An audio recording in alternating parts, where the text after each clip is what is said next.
Hey y'all, today I'm going to be making a deer shoulder on the smoker. So I had to wake up extra early, sneak outside, go ahead and set your smoker to about 230 degrees. Close it up, and go inside and go ahead and start prepping out the buck shoulder. I actually harvested this shoulder with my old man on an SOA hunt in Baldwin County. You first pat your shoulder dry and get all that moisture off of it.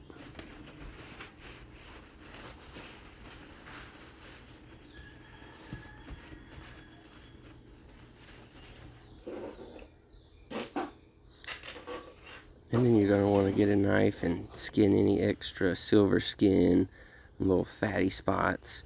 Make sure you get any glands out.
Then once you're ready to season it, I like to get a little bit of mustard, use it as a binder.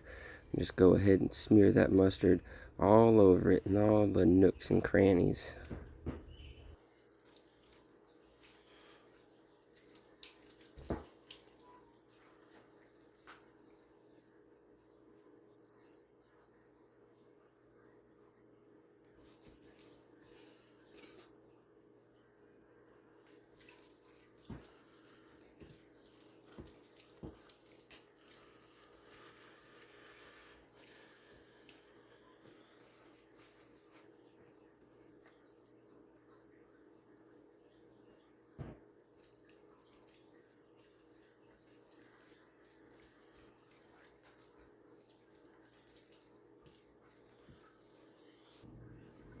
And then start adding in your seasoning, a little bit of sea salt, and a little bit of garlic and onion powder.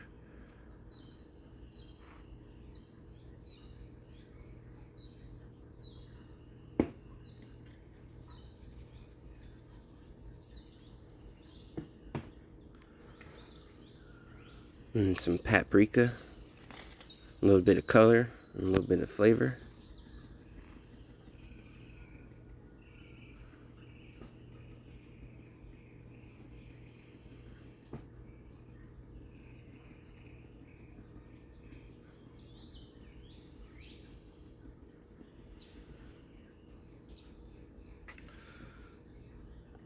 And then today I'll be using some of this Killer Hog steak rub. Shout out to Malcolm.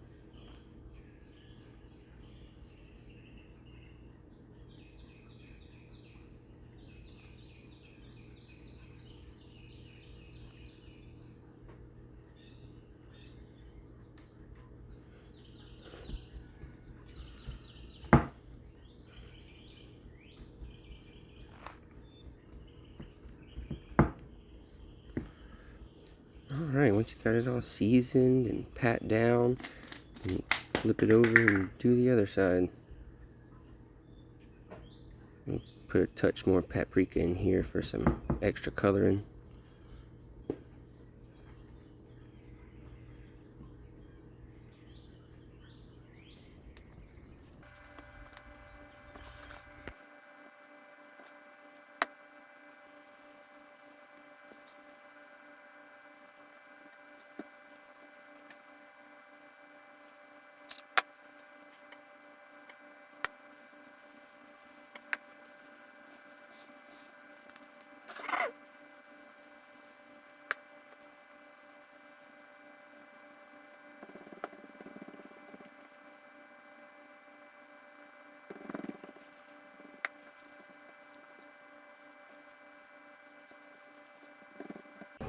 Once you got your meat seasoned and your smoker gets close to temp, we're going to go ahead and set that bad boy right there on the middle rack.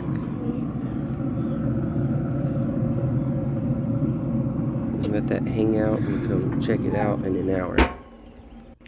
After an hour, you can get some red wine vinegar and water, 50-50 mix, and use that for a baster so the thing doesn't dry out. Just soak it all on top, keep it nice and moist. Close it up, come back in another hour, see how she's doing, getting some good color on. Go ahead and baste it one more good time, and probably wrap it up in the next hour. Alright, it's been about 3 hours and it's got really good color. Don't want to get too burnt, so we're going to wrap it up in some aluminum foil nice and tight and lock in all those juices. Hit it with some baste again.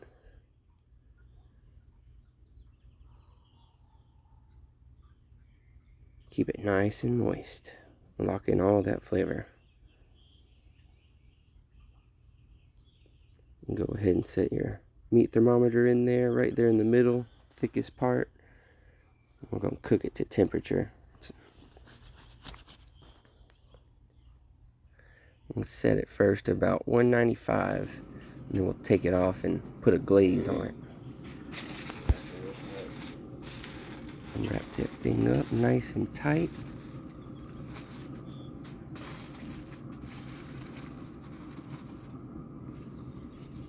Now, the more the merrier with the aluminum foil. You don't want it to unseal on you halfway through the cook.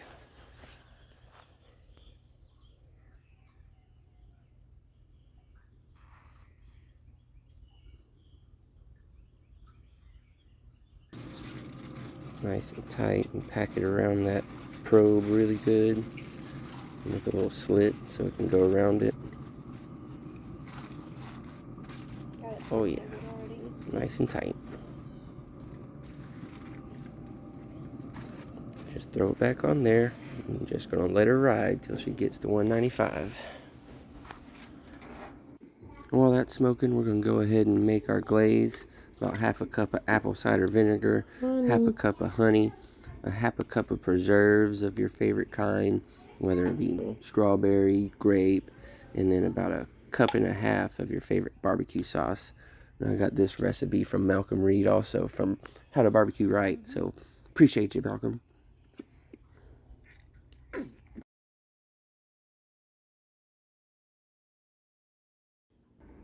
Once you have all your ingredients, just go ahead and mix it all up. Some people like to use a whisk. I like to use chopsticks.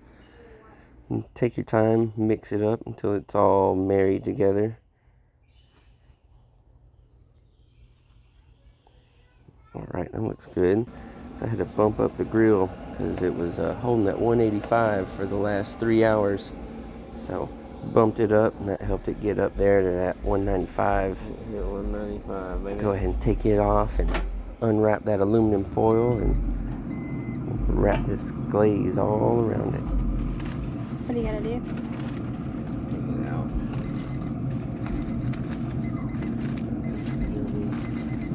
Oh yeah, she's already wanting to fall off the bone. Ollie, look at the bone. Not quite to 205. That's where it really starts falling apart. Pull that out and just go ahead and mop that glaze in all over it. Yeah, the back side was wanting to fold out.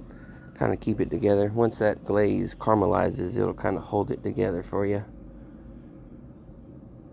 Just mop it on there. It ain't got to be pretty. And get it everywhere. Sorry, how are you way? No, not at all. Get the best angle.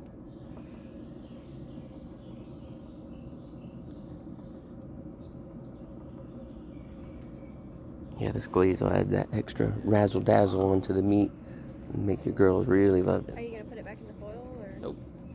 I'm gonna let this caramelize.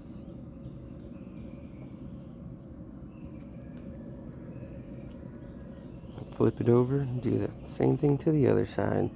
And you could test out different, glazings. You could do white vinegar instead of apple cider vinegar, your favorite preserve or jelly, and sky's the limit, whatever you prefer.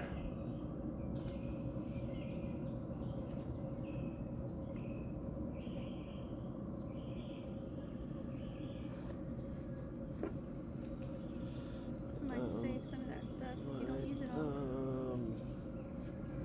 That's really good. Or I might use it for my sliders. Yeah, I am.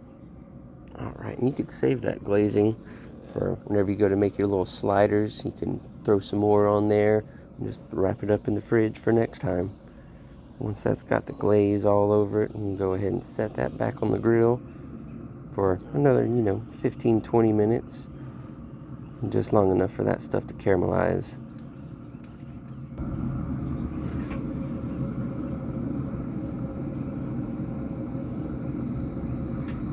Put the little probe back in there, make sure it gets up to 205, and we'll pull it off.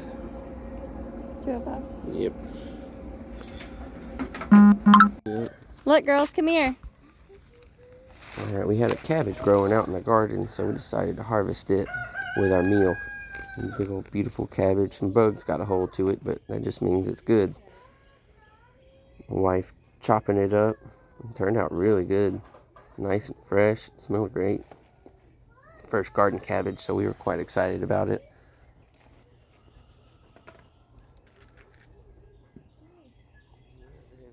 Whatever we don't use, we wind up throwing it to our chickens or putting it in our compost pile. But yeah, just sauteing it up, some bacon and a little bit of seasoning. Our meat right there is pretty much done, so we'll go ahead and pull it off. Threw some onions and a pepper off in the grill too to kind of smoke it with it. Oh yeah, it looks good. Ooh, she looking good. Yeah, that glazing caramelized on it real nice. Ooh, it smells great. Got our onions, a little smoked Fresno chili pepper. Alright, and give that about 20 plus minutes to cool, and you can still see it's really hot after, about 25 minutes. The bones just fall right on off. Clean them up, throw them to your dog, let the chickens get all the little scraps off of it.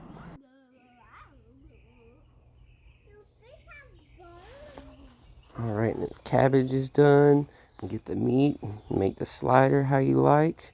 And voila, dinner's served. Feed the fam. And see y'all next time. Appreciate you.